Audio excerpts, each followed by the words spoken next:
ओम श्री गणेशाय नमः। आइए जानते हैं इस बार गणेश चतुर्थी का व्रत कब रहेगा, गणेश स्थापना का शुभ मुहूर्त कब से कब तक रहेगा और क्योंकि भादो शुक्ल चतुर्थी के चंद्रमा का दर्शन करना भी वर्जित होता है, तो चंद्र दर्शन वर्जित समय किस दिन और कब से कब तक रहेगा। इस बार चतुर्थी तिथि 26 अगस्त दिन मंगलवार को दोपहर 1:55 से शुरू हो रही है, जिसकी समाप्ति 27 अगस्त बुधवार को दोपहर 3:44 पर होगी। चतुर्थी के व्रत में भगवान गणेश के अलावा चंद्र देवता की पूजा का विधान है और बिना चंद्र देवता की पूजा या दर्शन के व्रत अधूरा रहता है। ऐसे में जब चतुर्थी तिथि हो और रात के समय उस तिथि में चंद्रमा भी उदय हो रहा हो, तो उस स्थिति में व्रत रखना ज्यादा सही माना जाता है। ऐसे में चतुर्थी इस बार 2 दिन है, जो व्रत रखने को लेकर भी लोग कंफ्यूज बना हुआ है कि किस दिन व्रत रखें और किस दिन भगवान गणेश जी को अपने घर पर विराजित करें। तो इस बार आप चाहो तो 26 अगस्त मंगलवार को गणेश चतुर्थी का व्रत रख सकते हैं, क्योंकि चतुर्थी के चंद्रमा का पूजन भी इसी दिन किया जाएगा और चंद्रमा का दर्शन आपको नहीं करना है, क्योंकि भादो शुक्ल चतुर्थी ही ऐसी चतुर्थी है पूरे वर्ष भर जिसमें चंद्रमा को बिना देखे ही पूजन किया जाता है। रही बात गणपति स्थापना की, तो इस बार गणेश चतुर्थी 27 अगस्त दिन बुधवार को उदया तिथि के अनुसार मनाई जाएगी। इस दिन आप गणपति बापा की स्थापना शुभ मुहूर्त में कर सकते हैं। 27 अगस्त बुधवार को भद्रा भी लग रही है और भद्रा का समय सुबह 5:57 से लेकर दोपहर 3:44 तक रहेगा। यानी जब चतुर्थी तिथि समाप्त होगी उसी समय भद्रा भी समाप्त होगी। हालांकि भद्रा का वास पाताल लोक में रहेगा और यह भद्रा अशुभ नहीं मानी जाएगी। पूजा पाठ संबंधी कार्य आप इस दौरान कर सकते हैं।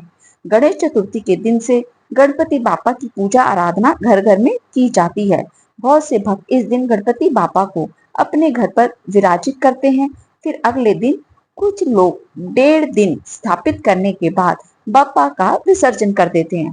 कुछ लोग 3 दिन, 5 दिन या फिर 7 दिन अनंत चतुर्दशी के दिन गणपति बापा का विसर्जन करते हैं। तो आइए अब पहले जान लेते हैं स्थापना के शुभ मुहूर्त के बारे में। 27 अगस्त बुधवार को रवि योग सुबह 5:57 से 6:04 तक रहेगा। विजय मुहूर्त दोपहर 2:31 से 3:22 तक रहेगा। गोधूली मुहूर्त सुबह 7:48 से 7:10 तक रहेगा। लेकिन ध्यान रखिएगा, दोपहर 3:44 तक तिथि समाप्त हो रही है, इसलिए पूरी कोशिश कीजिएगा कि चतुर्थी तिथि समाप्त होने से पहले आप चाहे तो रवि योग में या फिर विजय मुहूर्त में स्थापना कर ले। 27 अगस्त बुधवार को चंद्रोदय सुबह 9:28 पर होगा, लेकिन चंद्रमा रात 8:57 पर अस्त हो जाएगा।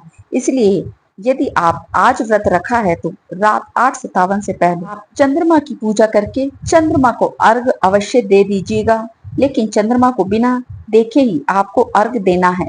चंद्रमा की पूजा करने के बाद आप अपने व्रत को खोल सकते हैं। अब जो श्रद्धालु 26 अगस्त मंगलवार को चतुर्थी का व्रत रख रहे हैं, उनके लिए बता दें कि चंद्रोदय 26 अगस्त को सुबह 8:37 पर होगा और चंद्र अस्त रात 8:37 पर होगा। तो आपको ध्यान रखना है कि रात 8:37 से पहले आप 26 अगस्त को चंद्रमा का पूजन या अर्घ आदि कर लें। गणपति पापा को यदि आप अपने घर में स्थापित कर रहे हैं तो धूमधाम से आप उनका स्वागत करें, पूजा पाठ करें, अभिषेक करें और सुबह, दोपहर और शाम उन्हें भोग अवश्य लगाएं।